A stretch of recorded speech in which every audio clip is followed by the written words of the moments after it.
একটা কোশ্চেন করতে চাই মাননীয় সিএম সাহেবের কাছে, আপনি কি টাকা দিয়ে ভোট কিনছেন? এই উত্তরটা উনি দিন।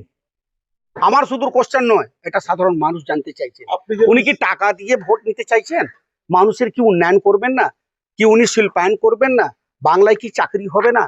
বাংলায় কি ধর্ষণ কি বন্ধ হবে না? এইগুলোই হবে নাকি? 1000 টাকা দিয়ে উনি কি সবাইকে কি পুরো বাংলাকে নষ্ট করে দেবেন, ধ্বংস করে দেবেন নাকি? এই 1000 টাকা যেটা দিচ্ছেন, এটা মানুষদের প্রাপ্ত, সেটা ওনারা পাবেন। মানুষদেরই তো টাকা। কার টাকা এটা? কারো কেউ কোনো ইন্ডাস্ট্রিতে দিকে দিদির কোনো ইন্ডাস্ট্রি আছে নাকি? কোনো কলকারখানা আছে ওখান থেকে টাকা নিয়ে এসে দিচ্ছে নাকি? মানুষদেরই টাকা মানুষকে দিচ্ছেন, সে ওনাকে দিতে হবে।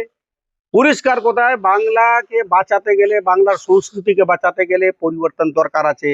বাংলার ছেলেমেয়েরা চাকরি চান, বাংলার মা বোনরা সুস্থভাবে থাকতে চান, বাড়িতে সকালকে কোণঠাসা করে দিয়েছেন, 8টার পর কাউকে বেরোতে হবে না। এইগুলো বাংলার মানুষ নিতে পারবেন না।